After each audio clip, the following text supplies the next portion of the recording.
my name is Jason J. Rock Houston. This is Caterpillar TV, and we got two of the members of the Dust Spiders. We're speaking with drummer Tommy R. Vanarsdale and bassist Bryan Fonseca. How you guys doing? Greetings. Mighty fine. How you Doing Tommy, doing? good. did we pronounce that name wrong? It's kind of long, so I want to make sure I got the name right. Van Arsdale? Yeah, okay, good. Nailed it. Yeah, so great place to start, I guess, is I love to ask people like when I heard the name of the band Dust Spiders, I immediately thought is, wow, what is that? Love to hear like the story behind the band's name. Sure. Yeah, So yeah. it actually started with Nick Miller. He was the one that sort of conceptualized the name Dust Spiders. And his initial intrigue of the words Dust Spiders came from the Queen song. I mean, there's Oh, no okay. question. Yeah.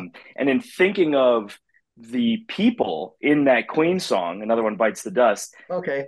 he was really curious. Well, who are those people? What do those people look like? You Yeah. know, and in so many pieces of music and in so many films, you and in novels you hear about those people that Yeah. just constantly bite the dust. Those constant underdogs, and that's Well, just something that he resonated with him, and then obviously as a band really resonated with us. It's a funny concept. It's an interesting concept, yeah, and yeah. it's something that we thought is personal to not just us but a lot of people. It's a very universal sort of feeling to be somebody that just like bites the dust. So Yeah, let's be the dust spiders. Let's root for the dust spiders, that's interesting. And again, it gets people kind of scratching their head. Hey, what is a dust spider? And then I love once you tell the story because I mean, you guys kind of feel like you are dust spiders in a way, as far as like you always kind of felt like the underdogs, and with this band, you're getting to live out your dreams, so to speak, and creating great new music.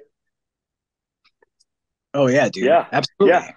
I think we all kind of relate, like pain is an adhesive. If Yeah. you've gone through it, it's gonna stick. And we're all, just a bunch of throwaway punk rock kids, and we found acceptance in music. And yeah, dude.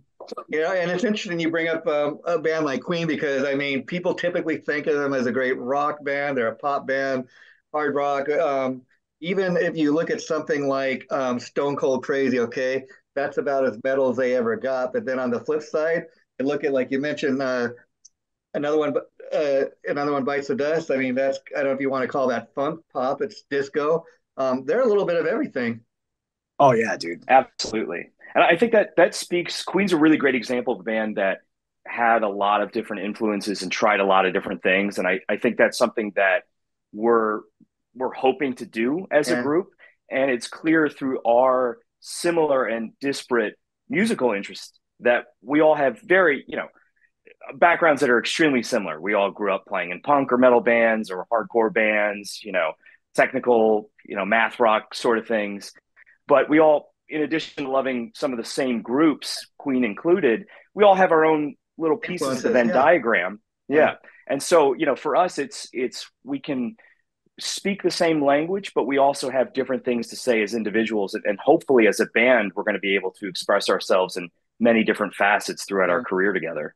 And I'll be honest with you guys, until the publicist reached out to me to set up to do the interview, I'd never heard of you guys. But what's interesting in prepping for the interview, I took the time to listen to some of the songs, and it's hard to pigeonhole you like you said, Tommy. I mean, I guess I would classify you along as I describe the sound as like a cross between like what you said, metal and punk. And what's interesting about that is if you know anything about the history of music, for some odd reason, metal fans often love punk music. Punk fans often love metal music, and I think it's because both types of music.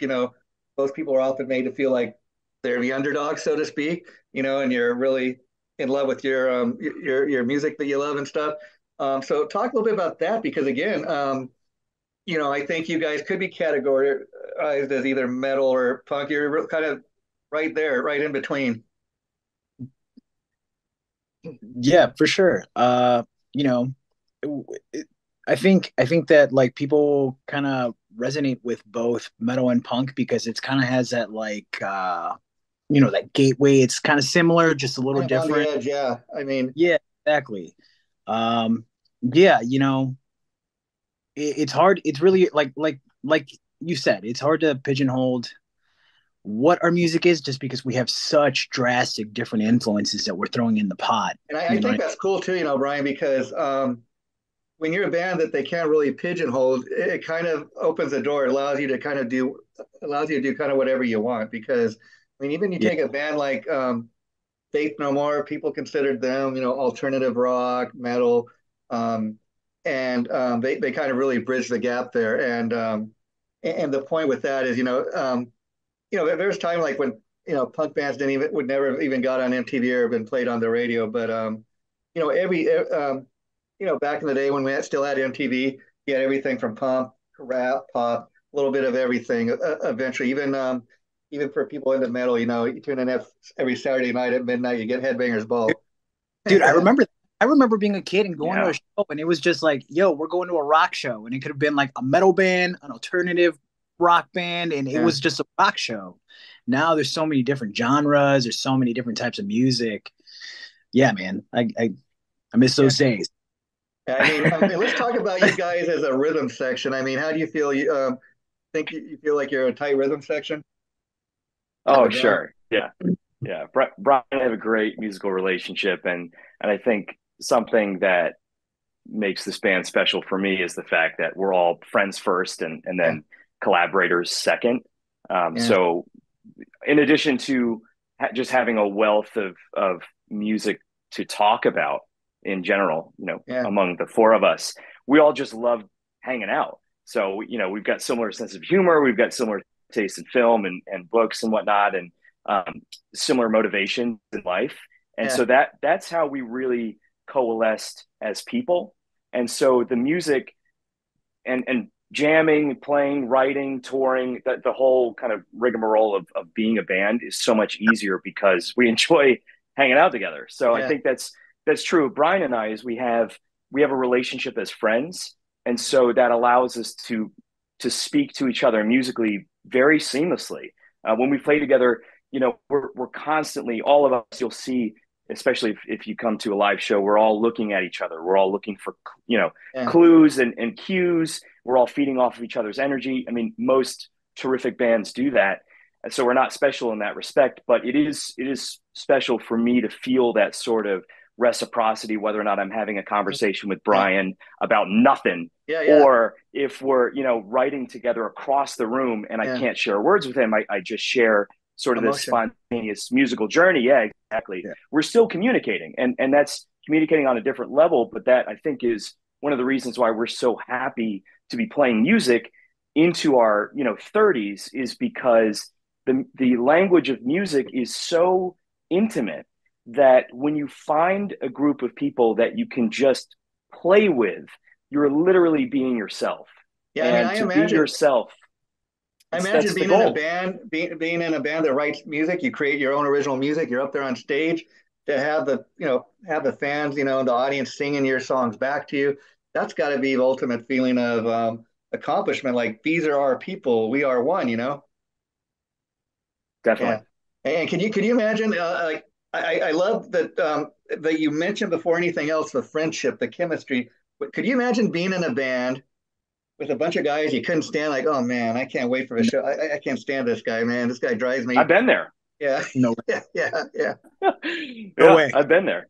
Yeah, and it's truly it's doable. If that's your job. Yeah. But that's the difference between a job and a passion. Yeah. Where yes, I mean this is a job to us. We're an LLC. We're a legitimate organization. We want to make money. We want this to be our only career. However, we don't ever look at it as a job. As much paperwork as we have to fill out, as much all of the admin stuff is totally worth it because of the fact that at the end of the with the people that we love, and we're bringing something that we believe in, our music, to others, and hopefully they'll have fun with it. They'll think about it, chew on it, and if we're lucky, maybe one day, as you said, they'll be singing our words back to us. I mean, you make a very good point there. I mean, could you imagine if you did have to, play in the band, and then, like a lot of people, have a 9-to-5 job to be able to support what you do, and there's nothing wrong with that, but could you imagine going to a job every day that, oh man, I can't wait till 2:00, so I can go home.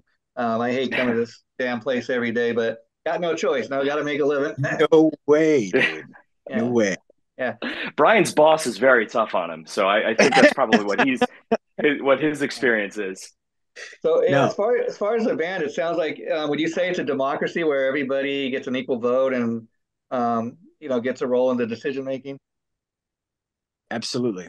which Uh, is key. the way that we write, I mean, we're very the great thing about us is I think is our strongest point is definitely the fact that we all take time to listen. Uh, So we're trying to like bring to the table and we never shoot it down. We'll try anything so once. so Anything everybody gets a chance to contribute to the songwriting if they have an idea, right? absolutely. Yeah. Which is great because then everybody feels at the very least they're getting a chance to contribute, and maybe you might not get every song on the album, but maybe you get one, and and that's something. Absolutely. And yeah, there's never really been like an ego Yeah, kind of, like where there was an where like we felt like everyone mattered. I think yeah, that we're all very like that's the benefit of us being friends first, like this yeah. is like really like I'm playing with my family. So it's never been no, we're not going to do that. We'll try Yeah. everything. Like we do what's best for the structure of the song.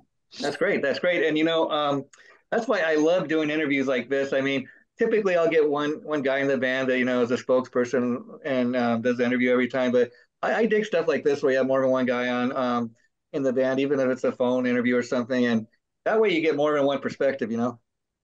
Yeah, no, absolutely.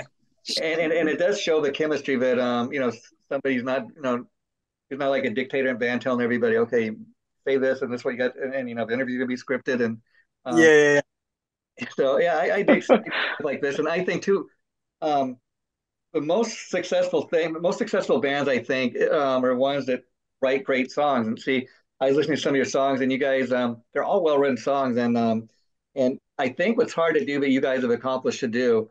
Um, Typically, you listen to a band for the first time, like I did prepping for the interview. You're trying to think, who do these guys sound like? And I can honestly say they got their own sound. They don't really sound like, they don't sound like the Foo Fighters. They don't sound like Queen or Metallica. They got their own thing going.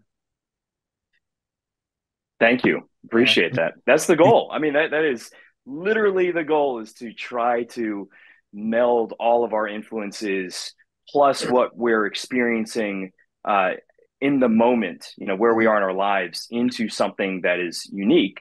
I appreciate you saying that Yeah, because yeah. we certainly think that we're writing music that we want to listen to. So it's just an And then that way, if listen somebody to it. does listen to a song and they say, oh, this sounds maybe a little like this band, it's not necessarily that you're trying to, be a clone copy of that band. It's your influence is kind of coming out in the music. Absolutely. No doubt. And so we talked a little bit about Queen, but who are some of your guys' other influences? Like, Brian, let's start with you. Who are some of your favorite bass players that you'd say kind of inspired you to pick up the bass and do what you're doing? Dude, I used to play mediocre guitar for years. Wow. I actually started playing the bass till I joined this band. Okay. And, uh, but I mean, musical influences, like if we're going like older bands, The Cure, Thin Lizzy, Wow. Megadeth. Yeah. Yeah, I mean, like, as far as like, bassist goes, like the singer and bassist from Thin Lizzy is amazing. Phil Not Lynott. only, Yeah. Yeah. dude, he was amazing. His melodies, the way he thinks, Yeah. he's not just like writing the root note. That Yeah. man is all over that fretboard and is so impressive. But yeah, man, um, I tend to gravitate towards Justin Chancellor as well. Okay. I think he's phenomenal. He has his own like kind of like solo stuff, obviously like outside of one. He's pretty great. But Let me ask you, Brian. You're talking before we went on there. Sharing with me that COVID shut like a lot of bands and a lot of things down around the yeah, world, and it allowed you guys more time to kind of develop your craft, write a little more. Talk a little bit about that. yeah. Well, I mean, like I mentioned to you before, yeah. When COVID happened, everything shut down, and I think we all just needed an outlet. We needed some way to, get whatever it was that we were feeling out. And when Nick Kinsley came to me, uh, a lot of the songs were already either like started or there was Yeah, some type of structure with the songs. And he was like, "Yeah, I'm singing, I'm playing guitar, and then Nick Miller's playing guitar, so we need a bassist." And I'm just like, "Yeah, screw it, I can play bass, it'll be fine. Yeah, And yeah, then I'll yeah. pick up the bass and it's a completely different instrument. So I think I'm not a musician, but people typically think, oh, a bass is just a four-string guitar, but it's no, more than that, right? absolutely. Yeah, yeah, When you have somebody like Tommy who is so talented and can write music and can read music and like just can pull things out of like, thin yeah, air, yeah, uh, it definitely like sharpens you, it makes yeah. you good. And I need to get this, need to get the sound and I need to get good fast. And yeah, everything with COVID and stuff was, at least for us, beneficial because it gave us more time to kind of not only get better at our instruments, but like, get to know each other as people and as musicians and the way we write and the language we need to speak to write the songs. So as far as the recording, I was curious, because of COVID and all that, were you guys like in the same room? Were you recording over Zoom? How were you getting together? And You want to take that one, Tommy? Sure. Yeah. I mean, we found our studio space sort of right before COVID hit. yeah, yeah, And so to find a space that was really perfect for us and be able to load in and begin to set it up to fit our needs. And then when COVID hit, we all have full-time jobs. We took a step back and we were like, okay, this is a great opportunity, as Brian mentioned, for us to yeah. get better as musicians. How are we going to approach the band in this way? So we were getting together occasionally, and it was at the four corners of the room. Literally, my drums were backed up into a corner, You and we got to were do all what you got to do. But yeah, I respect that. Yeah, yeah, we had to make it work. And I agree with your earlier statement. That time allowed us to again get better as individuals, get closer as a band. And even though we weren't practicing as much as we wanted to, just due to taking yeah, yeah, precautions, the amount of inspiration that we were sharing was equally as valuable. Just sharing, voice memo ideas yeah, back and yeah. forth, video, text messages through our group text, uh, Fire, Apple Music, or YouTube Yeah, videos, things that we were watching, films yeah. that we were watching, ideas that we had, and just kind of talking about sort of the things that we were seeing and thinking about and feeling. And so when we did have the opportunity to kind of Get go full together. force, it was it was really explosive Full in steam ahead. I mean, a what I love positive way. about that is, a lot of people when COVID hit and everything starts getting locked down, there are a lot of bands, a lot of people that just shut down 100%. I remember a lot of bands were like, you know what, we're not going to even think about writing any new music or recording anything until all this is done. And about after the first year and a half, 2 years, it's like, well, I don't know when the hell that's going to be. So we might want to think about figuring out a new way of doing things. And that's what I dig Yeah. about what you just said, Tommy.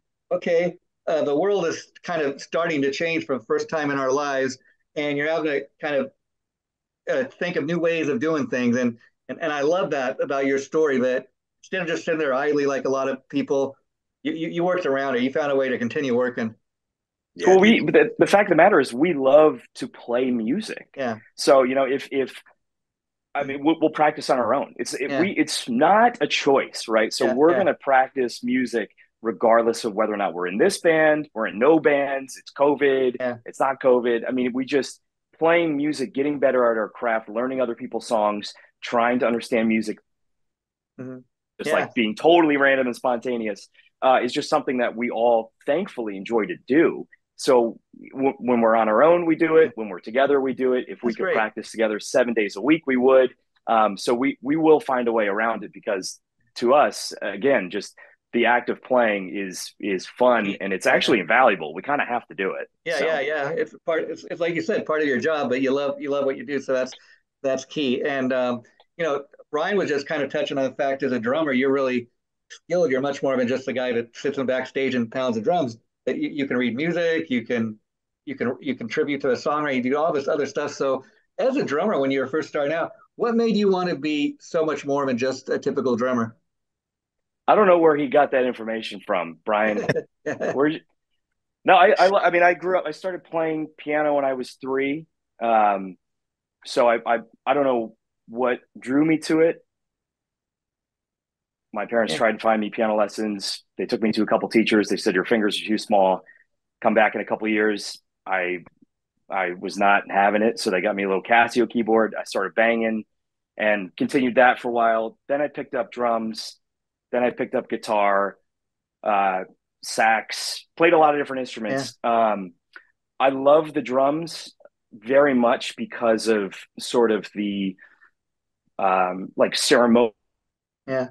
I mean, the history of drums is rich. I mean, it's incredible if you go and you study the history of drums. So I've always been drawn to music at any form. It doesn't matter what genre, doesn't matter What sort of instrument? Yeah, what instrument. I love it. And to me, it's like when some people take something apart and try to put it back together. That's sort of what I've always wanted to do with music is getting inside of someone's head, trying to figure out how they accomplished something or what they were thinking of. You know, if I find a obsess over it and I'll listen to that album, I'll research the band, I want to know what they were reading, what they were listening to, what they were watching, how old they were, where in the world they were, what was going on in their lives, because all of that context brings the story of the music yeah, to life to me. yeah. So early drum influences were probably so I'm from North Carolina originally. Max Roach, Okay. just famous North Carolinian. I also grew up listening to jazz, a lot of jazz. Oh, Thanks. And then obviously, I'm 35, so I grew up sort of at the tail end of grunge and whatnot. So of course, I got to mention Dave Grohl, and then I was we just can go gonna say, back let me into ask him. I don't know if you've heard this uh, before. I was just thinking as you're saying that, you kind of got a Dave Grohl thing going there. I don't know if it's the beard or what. not intentional. I Yeah, just look. I mean, look at his beautiful hair. If you yeah, could do this, yeah. wouldn't you? You could be his So Ken. Yeah, Yeah. thank Sure. you. If, yeah, if you're out there, give me a call, Dave. yeah, yeah. Anybody's looking for a Dave Grohl. Drummers, progressive rock drummers as well. So I was listening to, a ton of like King Crimson Oh wow. and Moody Blues and um, that sort of thing. Really love See, just all. that would explain why you're such a I guess you're all over the place because I mean when you got those kind of influences, it makes sense, you know. Hmm. I mean, And King then that, Crimson is kind of going back, but that's cool. Yeah. yeah, Darren King, phenomenal drummer, Micaiah McCraven, uh, Mark Juliana, Wow. John Theodore. There's so many Yeah. great drummers out there. I think all of us would agree that people that don't think that there's good music being made probably haven't been, shown the You great got to open music your that's ears. out Yeah, you there. got to be willing to listen. You know. Yeah. There's so much out there from pop to drone music. I mean, there's truly. I mean, people Yeah. The problem maybe is, it's yeah. oversaturation. I don't know, Well, the but problem is you're lucky if people go on your YouTube page and play the song all the way through. You know, people just don't have the attention span they once did. I'm an old school type of guy, meaning I miss the days of going to the local music store and getting the latest album. You know, I got to order like a lot of people. I still love to have a physical CD, but you got to go on Amazon.com to get that because go down to the local Target, all you're going to get is the Beach Boys' greatest hits, and that's great too. But they don't have a wide selection. right. Yeah, Jay, so do we. So do we. yeah, We literally do this all the time when we loved going to the record store and we would pick up a record and we would yeah. dissect it like beginning to end, every Yeah. song, every Back in the minute. day, yeah. Yeah, it Talk to was. kids today, and they're like, "What's a record store?" Yeah, Yeah, sure, yeah. dude. And so, Brian, let me ask you. You guys are from Chicago, so is there much of a metal scene or rock scene there?